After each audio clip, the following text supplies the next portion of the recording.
na kwamba umeandikiwa wewe. Amina. Naomba usikilize kwa makini.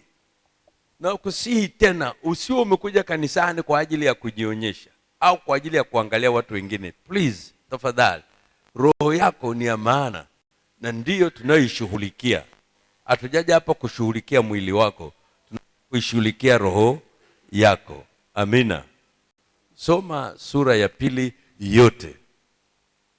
Sikiliza kwa makini. Kitabu cha Wakorinto wa kwanza sura ya 2, tukianza na ule mstari wa kwanza, neno la Mungu linasema: basi ndugu zangu, mimi nilipokuja kwenu sikuja niwahubiri siri ya Mungu kwa ufasaha wa maneno wala kwa hekima,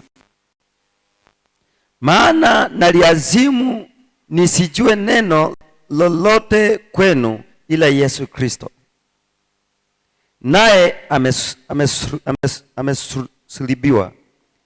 Nami nalikuwako kwenu katika hali ya udhaifu na hofu na matetemeko mengi, na neno langu na kuhubiri kwangu hakukuwa kwa maneno ya hekima yenye kushawishi akili za watu, bali kwa dalili za Roho na za nguvu, ili imani yenu isiwe katika hekima ya wanadamu, bali katika nguvu za Mungu. Walakini iko hekima tusemayo kati ya wakamilifu, ila si hekima ya dunia hii, wala ya hao wanaoitawala dunia hii, wanaobatilika, bali twanena hekima ya Mungu katika siri, ile hekima iliyofichwa, ambayo Mungu aliazimu tangu milele kwa utukufu wetu, ambayo wenye kuitawala dunia hii hawaijui hata mmoja. Maana kama wangelijua, wasingalimsulubisha Bwana wa utukufu. Lakini kama ilivyoandikwa, mambo ambayo jicho halikuyaona wala sikio halikuyasikia wala hayakuingia katika moyo wa mwanadamu, mambo ambayo Mungu aliwaandalia wampendao. Lakini Mungu ametufunulia sisi kwa Roho, maana Roho huchunguza yote, hata mafumbo ya Mungu. Maana ni nani katika binadamu ayajuaye mambo ya binadamu ila roho ya binadamu iliyo ndani yake? Vivyo hivyo na mambo ya Mungu hakuna ayafahamuye ila Roho wa Mungu. Lakini sisi hatukuipokea roho ya dunia, bali Roho atokaye kwa Mungu, makusudi tupate kuyajua tuliyokirimiwa na Mungu. Nayo twayanena, si kwa maneno yanayofundishwa kwa hekima ya kibinadamu, bali yanayofundishwa na Roho, tukiyafasiri mambo ya rohoni kwa maneno ya rohoni. Basi mwanadamu wa tabia ya asili hayapokei mambo ya Roho wa Mungu, maana kwake huyo ni upuzi, wala hawezi kuyafahamu, kwa kuwa yatambulikana kwa jinsi ya rohoni. Lakini mtu wa rohoni huyatambua yote, wala yeye hatambuliwi na mtu. Maana ni nani aliyeifahamu nia ya Bwana amwelimishe? Lakini sisi tunayo nia ya Kristo. Amen. Jina la Bwana Yesu libarikiwe. Ili tuweze kuyashughulikia au kuishughulikia mistari hii, inabidi tuwe na muda wa kutosha kabisa ili tuweze kuyamaliza. Lakini kwamba umesikia, Itoshe ya kwamba umesikia, na ninaamini Biblia unayo.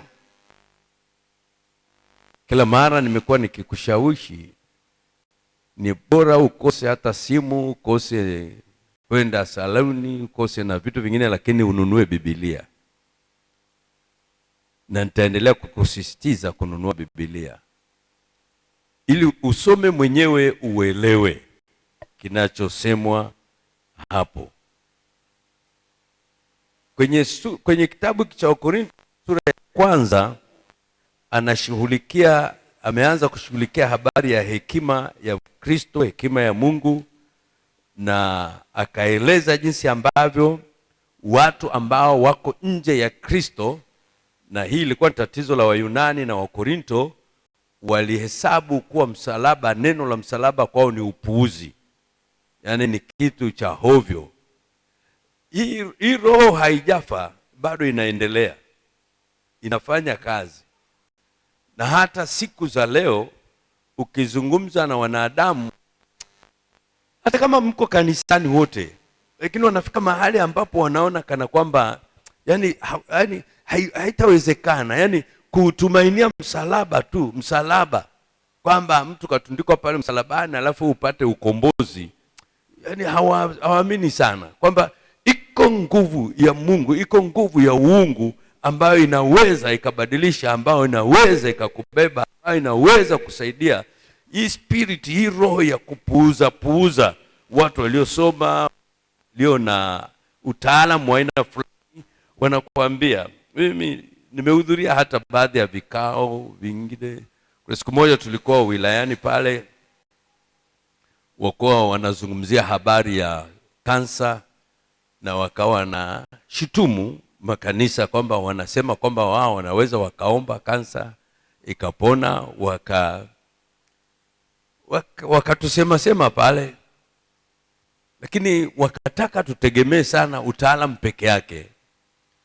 Na ukweli, nirudie tena, tunapozungumza masuala ya hospitalini, sio kwamba wale watu hawana msaada, wanafanya kazi, lakini ndani yao hasa asili kuna hekima ya Mungu, kuna utaalamu wa kimungu ndani mwao. Lakini sasa hivi shida iliyokuja ni kwamba wametoka kule, wameifanya kuwa biashara. Yaani tatizo limefika hapo. Tatizo ni kuifanya ile huduma kuwa biashara. Unajua miaka ya nyuma kule ilikuwa huduma, lakini sasa hivi imekuwa biashara. Hospitalini watu walikuwa wanatibiwa bure mpaka miaka ya 90 na kitu hapo. Ulikuwa unakwenda pale sekretari, unapanga foleni kwenye kiti, unafika unaandikiwa dawa, unakwenda dirishani unapokea, unaenda nyumbani. Udaiwa hata senti 5. Hata ile ya kwenda kumuona daktari ilikuwa haipo. Nakumbuka miaka hiyo, sijui nani, kuna mtu alishuhudia hapa siku za nyuma, nilikuwa ninawaambia hapa kanisani, kwamba jamani, sasa hivi tunapata dawa bure, lakini siku zinazokuja haitawezekana, hutapata tena dawa bure. Hutapata dawa bure. Kuna kila kitu kinakwenda kwenye gharama. Kila kitu. Na kadri siku zinavyoongezeka zidi kuhama kwenye bure, tunakwenda kwenye kila kitu kinahitaji fedha. Wale kama kuna watu hapa walisafiria warranty. Kuna watu walisafiria warranty hapa, akina Bunango. Yaani unaanza darasa la kwanza mpaka chuo, mzazi hajawahi kuulizwa hata senti hii, hata senti moja. Hata mambo ya mkopo hayakuwepo. Ulikuwa unasoma toka, mimi nakumbuka tukiwa primary, tukiwa shule ya msingi, tulikuwa tunapata uji, alafu Ijumaa tunapewa kipande cha sabuni cha kwenda kufulia, kalamu bure, kila kitu kilikuwa bure. Kila kitu kilikuwa bure. Mpaka uniform tulikuwa tunagawiwa shuleni. Uniform tulikuwa tunagawiwa. Mimi nilikuwa nakaa kwa mwalimu, kwa hiyo nilikuwa na uniform zaidi ya moja. Nilikuwa najichagulia tu. Nilikuwa na mashati mawili, kaptula mbili. Yani unafua hizi, kama hazikukauka zile nyingine zipo. Kila kitu kilikuwa free, bure.